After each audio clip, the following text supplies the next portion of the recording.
주신 사랑은 증량다 못하며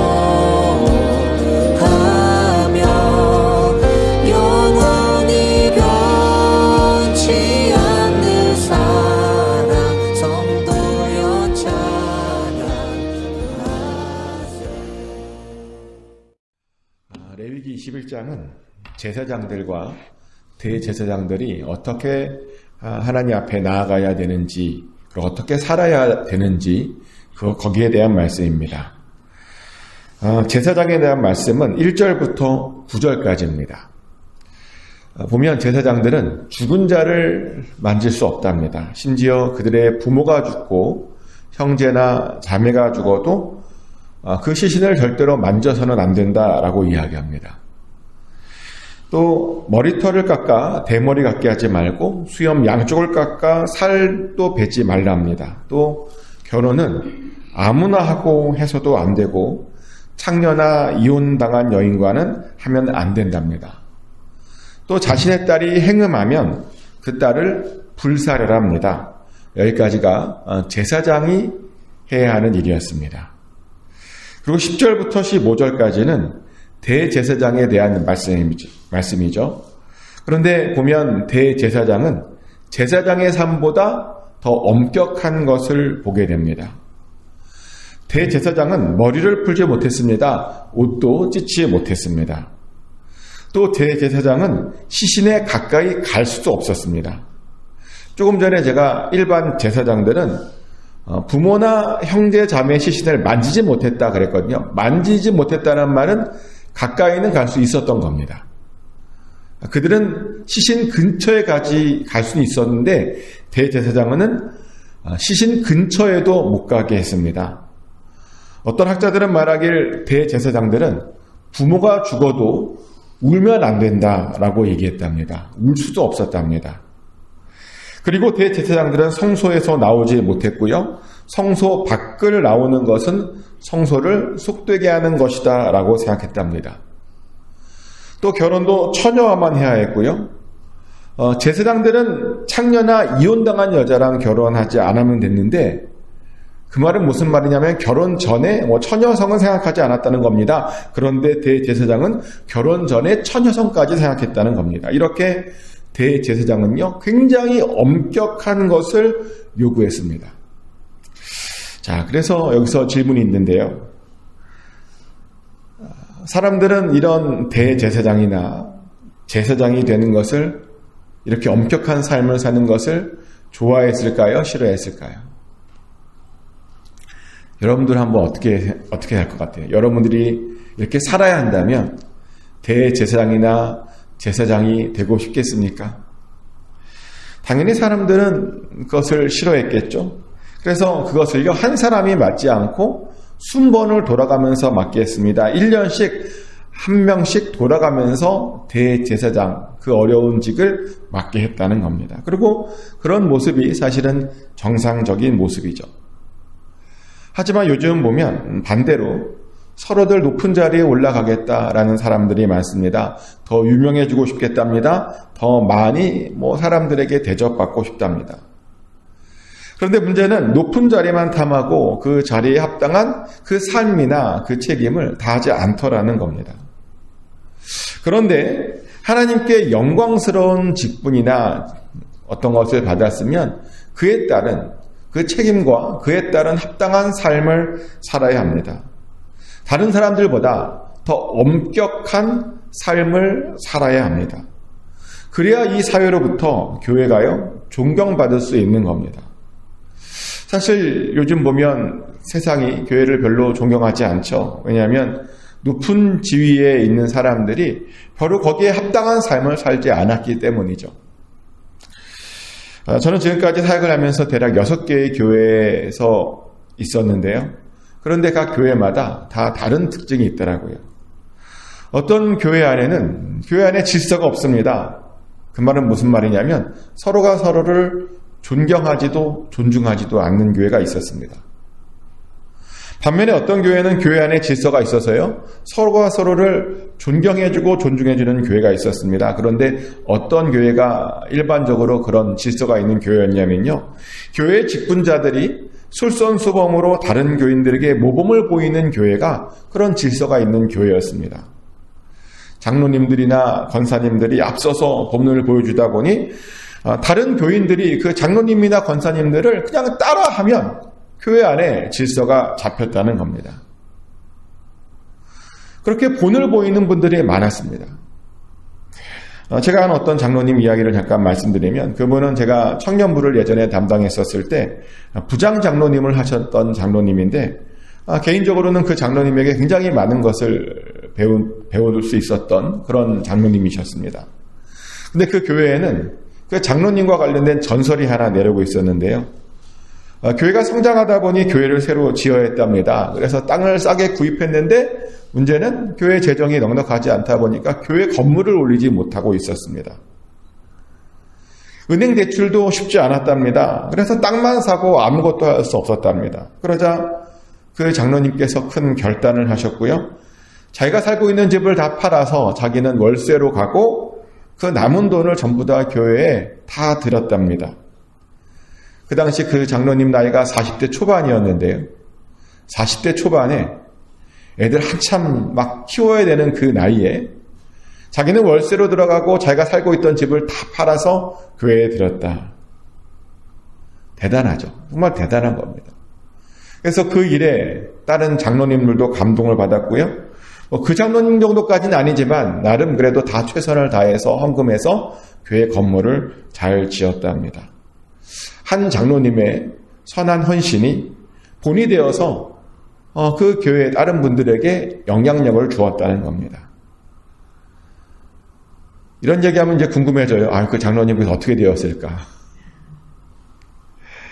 한동안은 당연히 굉장히 힘들게 지내셨고요.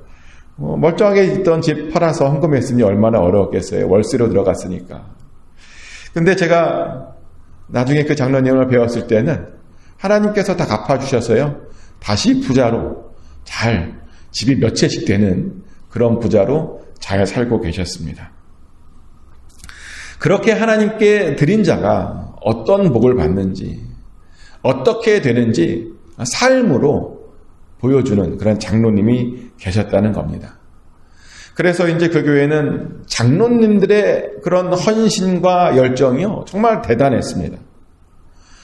심지어 장로님들이 주일학교 교사를 하더라고요. 이게 상상이 되십니까?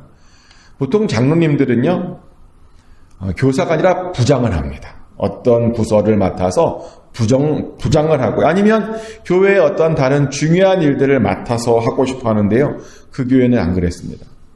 장로님들이 교회 학교에 가서요, 교사를 하더라고요. 어린 아이들과 씨름을 하더랍니다. 낮은 자리에서 열심히 교회를 위해서 섬기더라는 겁니다. 지금도 기억나는 것은 그 교회는 매년 연말이면 교회 마당에다가 비닐을 깔고 김장을 했습니다. 김장을 해서 1년 동안 교회가 먹을 김치를 만들고 또 지역 주민들에게 그 김치를 돌리는 일을 했는데요. 그 김장은 이제 그 교회의 가장 1년 중 가장 큰 행사였는데, 그런데 굉장히 많은 김치를 담아야 하다 보니까 사람들이 많이 필요했습니다. 대략 한 100명 정도 필요했던 것 같습니다. 그런데 모든 장로님들이 비닐 한가운데 들어가서 온몸을 던져가면서 김치 속을 버무리시던 그 모습이 생각이 납니다. 얼마나 보기에 좋았는지 모릅니다. 그래서 나중에는 모든 성도님들이 그 장로님들처럼 정말 열심히 교회를 섬겼습니다. 그러다 보니 교회가 굉장히 평안했습니다. 이렇게 교회 안에요, 본이 되는 분들이 많으면 교회가 질서가 있고 교회가 평안해집니다. 그런데 이렇게 본이 된다라고 하는 것이 사실은 어려운 일이죠. 왜냐하면 다른 사람들보다 더 많은 희생을 해야 하는 일이기 때문입니다. 다른 사람들이 잘 하지 않는 일을 해야 한다는 겁니다. 다른 사람들이 다 꺼리는 일을 해야 한다는 겁니다. 더 엄격한 삶을 살아야 한다는 겁니다. 하지만 하나님께 영광스러운 직분을 받았다면 마땅히 해야 합니다. 힘들어도 어려워도 하나님 바라보며 그 일을 감당해내야 합니다. 근데 이렇게 말하면 많은 분들이 또 그래요. 아유, 내가 그래서 더 어려우니까 직분 안 받는 거라고. 나는 교회에서 그냥 예배만 드리다가 가겠다고. 그런 분들이 의외로 많아요. 아무런 일도 하지 않고 예배만 드리고 가겠다라는 분들이 많습니다. 그런데요, 그런 분들이 교회에 많아지면 이게 또 큰 문제를 일으킵니다. 그런 분들이 많아지면요, 그 교회는 소망이 없고 교회만 소망이 없으니까 기독교 자체가 무너지게 되는 겁니다. 최근 아주 심각한 뉴스를 보았는데요. 한국 교회에 전도사님 구하기가 굉장히 어렵대요. 전도사님뿐만 아니라 부목사님을 도대체 아무리 광고를 해도 지원하는 자가 없어서 구할 수가 없답니다. 그래서 많은 교회들이 전도사님이나 부목사님 없이 담임 목사 혼자서 사역을 하는 교회들이 많답니다. 그럴 수 있지 않냐고요?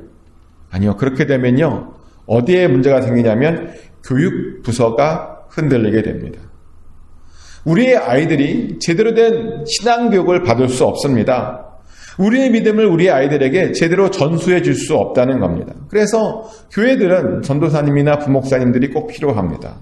그런데 요즘에 그런 전도사님이나 부목사님을 구하지 못해서요, 최근에는 이런 교회도 있다는 자랑 같아요. 어떤 교회가 있냐면요, 평신도 중에서 믿음이 좋은 사람을 전도사님 역할을 맡기는 겁니다. 그런 교회들이 요즘 많대요. 평신도 사역자를 세워서. 그것도 하나의 대안이 될 수 있겠죠. 그런데요, 평신도 사역자를 전도사 역할을 한다? 당장은 좋을 수 있지만 사실은 좋은 대안은 아닙니다. 왜냐하면 그것은 지금 일시적인 위기만 그냥 넘어가겠다라고 하는 그런 뜻이기 때문입니다. 지금은 전도사님이 부족하고 지금은 부목사님이 부족하겠죠. 근데 나중에는요, 담임 목사가 부족하게 되는 겁니다. 지금 이 상태로 가게 되면 우리는 곧 얼마 있다가 담임 목사가 부족한 시대를 맞이하게 되는 겁니다. 그렇게 되면 굉장히 질이 낮은 담임 목사님이 나타나게 되는 겁니다. 그래서 교회의 수준이 더 낮아지게 되는 겁니다. 사실 이미 그러고 있는 것일지도 모르겠습니다. 요즘 여러 목사님들을 만나는데요, 만날 때마다 정말 깜짝 놀랍니다. 너무나 준비가 안 돼 있고 너무나 철학도 없고 신학도 없는 목사님들을 만날 때가 굉장히 많습니다. 아무런 포기와 아무런 헌신도 없이, 어떠한 순종도 없이 그냥 목사가 좋아 보여서 목사 하라니까 목사가 된 분들이 굉장히 많았습니다. 그런데요, 앞으로 더 심해질 겁니다. 그래서 우리는 무조건 편한 것만 찾아서는 안 됩니다. 힘들더라도 직분을 맡아서 우리의 후배들에게 본을 보여줘야 됩니다. 그리고 그것을 잘해야 우리 기독교의 미래가 있습니다. 저는 그런 의미에서 참 여러분들이 대단하다고 생각합니다. 왜냐하면 새벽 예배에 나오는 것, 이게 보통 일이 아니거든요. 새벽 예배에 나오는 분들은 본을 보여주는 그 일을 잘 감당하고 있는 것이라고 생각합니다. 어떤 사람들은 그래요. 새벽 예배를 꼭 드려야 하냐고. 많이 들어보셨죠? 새벽 예배는 한국 교회밖에 안 드리는데 왜 그렇게 새벽 예배를 드리냐라고 이야기를 합니다. 그런데 저는요, 꼭 드려야 한다고 생각합니다. 왜냐하면 새벽에 기도하는 것은 예수님의 가장 중요한 습관이셨죠. 예수님께서는 너무나 자주 새벽에 기도하셨습니다. 그리고 한국 교회가 사실은 새벽 예배를 드렸기 때문에 그렇게 빠르게 부흥했고 빠르게 회복할 수 있었던 것이라고 저는 생각합니다. 유사이즈레로 한국만큼 그렇게 빠르게 전쟁 중에, 그 어려움 중에 회복된 나라가 없습니다. 한국만큼 그렇게 기독교가 급속도로 커진 나라가 없습니다. 한국에 전 세계에서 가장 큰 교회가 있죠. 놀라운 거 아닙니까? 별로 놀랍지도 않나 봐요. 한국에요, 전 세계에서 제일 큰 교회가 있습니다. 한국에요. 많은 신학자들이 한국의 그 교회를 벤치마킹합니다. 저도 신학교 미국에 와서요, 그 교회에 대해서 배웠습니다. 한국에 있는 교회에 대해서요. 놀라운 일이죠. 근데 그 이유가 뭐냐면요, 새벽 예배 때문입니다. 한국 교회의 영성은 새벽에서 나옵니다. 하지만 교회 안에 새벽 예배를 드리는 사람들이 사라진다면, 새벽 예배를 왜 드려야 되는지 모르겠다라고 하는 사람들이 늘어난다면, 피곤하다고 새벽 예배는 목사님만 드리면 되는 거 아니냐고 하는 사람들이 많아진다면, 교회는 점점점 힘을 잃어갈 겁니다. 영향력을 잃어갈 겁니다. 그러다가 교회가 사라지게 될 겁니다. 교회만 사라집니까? 기독교가 사라지게 될 것입니다. 우리가 많이 보고 있어요. 유럽의 이야기가 남 얘기가 아닙니다. 미국의 이야기가 남 얘기가 아닙니다. 어떤 분이 그래요. 아유, 미국 교회는 한국 교회처럼 그렇게 싸우지 않지 않냐고. 그런 얘기를 하죠. 미국 교회는 우리보다 더 많이 싸웁니다. 정말 많이 싸워요. 미국 교회에도 목사님들 쫓아내는 교회들 많고요. 장로님들끼리 싸우고 뭐 그렇게 해서 힘들어하는 교회들 굉장히 많습니다. 그런데요, 우리도 정신 차리지 않으면 그렇게 힘이 없어지는 미국 교회가 되는 것이고, 교회를 술집에 팔아버리는 유럽 교회가 되는 겁니다. 정신 차리지 않으면, 우리가 그 책임을 감당하지 않으면 우리가 그렇게 될 수 있습니다. 우리 어깨에 무거운 책임이 있다는 겁니다. 여러분의 어깨에 무거운 책임이 있습니다. 우리가 어떻게 본을 보이느냐에 따라서 우리의 미래가 달라집니다. 그러니 우리가 하고 있는 모든 것, 하나님께 영광 돌리는 것임을 깨닫고 우리는 감사함으로 그 책임을 감당해야 됩니다. 그럴 때 우리를 통해서 교회가, 교회들마다 더 든든히 서 나가게 될 줄 믿습니다. 우리를 통해서 교회가 질서가 있게 될 줄 믿습니다. 우리를 통해서 교회가 더 평안하게 될 줄 믿습니다. 축복하는 것은 여러분이 받은 그 직분, 그 영광스러운 직분, 그 직분에 부끄러움 없는 삶을 사셔서 본을 보이심으로 여러분들 통해서 교회들마다 더욱더 든든히 서 나가게 되기를 예수 그리스도의 이름으로 축복합니다.